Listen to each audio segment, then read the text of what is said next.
hari ini kita akan membahas subject-verb agreement. Subject-verb agreement merupakan sebuah penyesuaian antara verb atau kata kerja dengan subjek sebuah kalimat dalam hal number, yaitu singular atau tunggal, dan plural atau jamak. Subjek dapat berupa noun atau kata benda, pronoun atau kata ganti, atau konstruksi lain yang berakting sebagai noun seperti gerund dan infinitif. Pada dasarnya, singular subject atau subjek tunggal menggunakan singular verb, kata kerja tunggal. Sedangkan plural subject atau subjek jamak menggunakan plural verb atau kata kerja jamak. Di dalam subject verb agreement terdapat beberapa aturan. Dimulai dengan basic rule, yaitu singular subject akan menggunakan singular verb, seperti am, is, was, dan verb ditambah s atau es. Begitupun plural subject yang akan menggunakan plural verb, are, were, and their verb. Contoh kalimatnya, yang pertama, I am happy to see you here. Yang kedua, the cats are playing on my desk. Nah, sekarang kita masuk ke aturan-aturan berikutnya. Aturan yang pertama, subjek dapat berbentuk phrase dengan kata of di tengahnya. Namun, subjek yang asli adalah kata-kata sebelum of. Jadi, kamu harus berhati-hati, jangan sampai salah ya. Contohnya, a piece of metal, two bundles of gifts, dan a bouquet of flowers. Terkadang, orang yang terburu-buru seringkali salah menggunakan to, be, ataupun verb pada kalimat-kalimat dengan subjek dengan bentuk seperti itu. Kalimat yang benar ialah a bouquet of flowers costs 120,000. Dan yang salah ialah a bouquet of flowers costs 120,000. Nah, untuk penjelasannya ialah subjeknya adalah a bouquet, bukan flowers. Maka dari itu, kata kerja cost diakhiri dengan s di belakangnya. Kemudian, ke aturan yang kedua.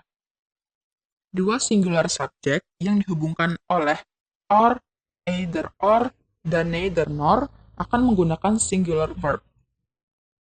Contoh, my uncle or my aunt is coming today by plane. Neither Ron nor Andy is here. Either Shandi or Diana is helping us tomorrow.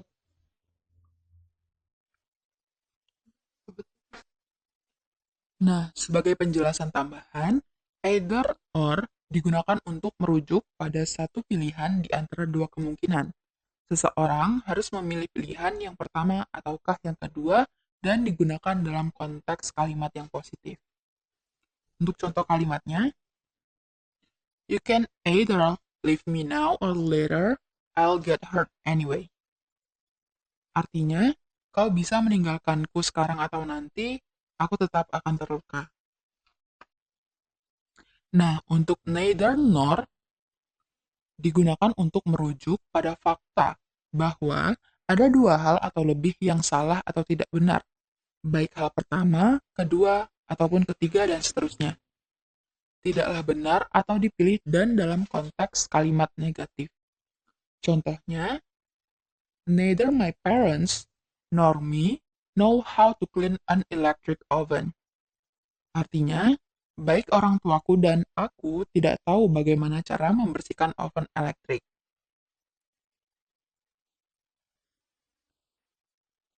Nah, sekarang kita masuk ke aturan yang ketiga. Verb dalam kalimat yang menggunakan or, either or, dan neither nor akan berbentuk singular atau plural mengikuti noun atau pronoun yang terdekat. Contohnya, neither the cups nor the teaspoon is in the shelf.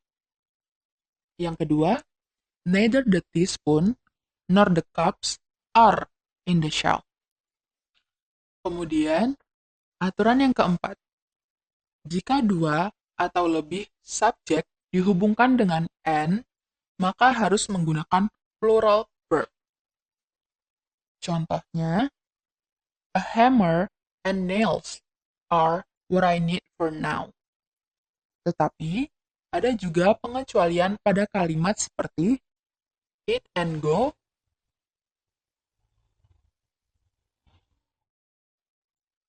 is a good concept for the party. Contoh lainnya, that bed and breakfast was good. Pada kalimat tersebut, eat and go dan bed and breakfast adalah compound noun yang bersifat singular. Kemudian, aturan kelima. Subjek dapat terpisah dari verb karena ada kata-kata along with, as well as, besides, not, dan lainnya. Kata-kata dan frasa tersebut bukanlah bagian dari subjek. Jadi, verb hanya akan mengikuti subjek utamanya.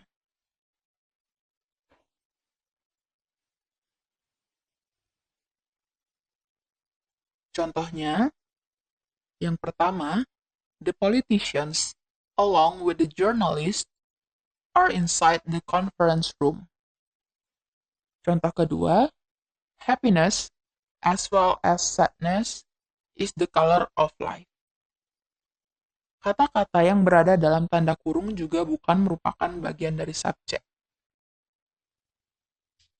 Lin, dalam kurung, and his fellow classmates, tutup kurung, was here for a moment. Kemudian, aturan keenam. Kalimat yang dimulai dengan kata here atau there, subjeknya terletak setelah verb. Contohnya, there is a traffic jam around my office. Contoh selanjutnya, there are 2 cows on the field. Dan contoh terakhir, here are the books. Aturan ketujuh, menggunakan singular verb untuk menyatakan jarak, periode waktu, jumlah uang, dan lain-lain yang dinyatakan sebagai satuan. Contoh kalimat pertama, 300 meters is not too far for us to walk. Contoh kalimat kedua, 2 years is the limit given to finish this research. Dan contoh kalimat terakhir, 10 million rupiah is too expensive for a vacuum cleaner. Kemudian aturan ke-8.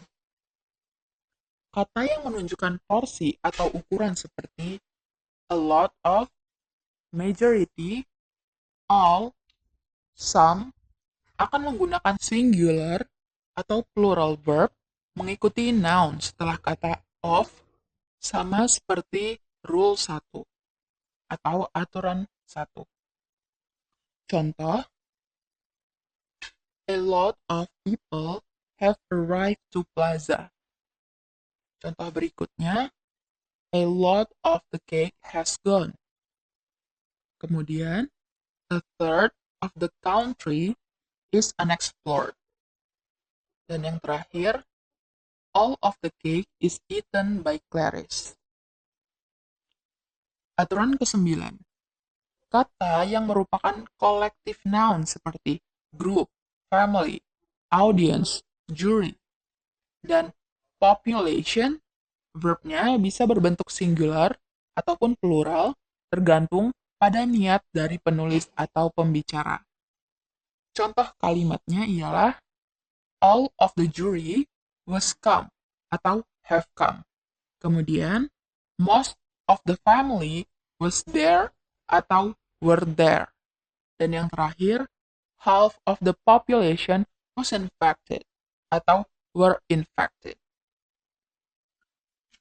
Dan aturan yang terakhir, untuk kalimat pengandaian atau if clause, harapan, atau hal yang bertentangan dengan fakta, kata was akan digantikan dengan were. Contohnya, I wish she were here with me. Dan yang terakhir, if I were you, I wouldn't buy that thing.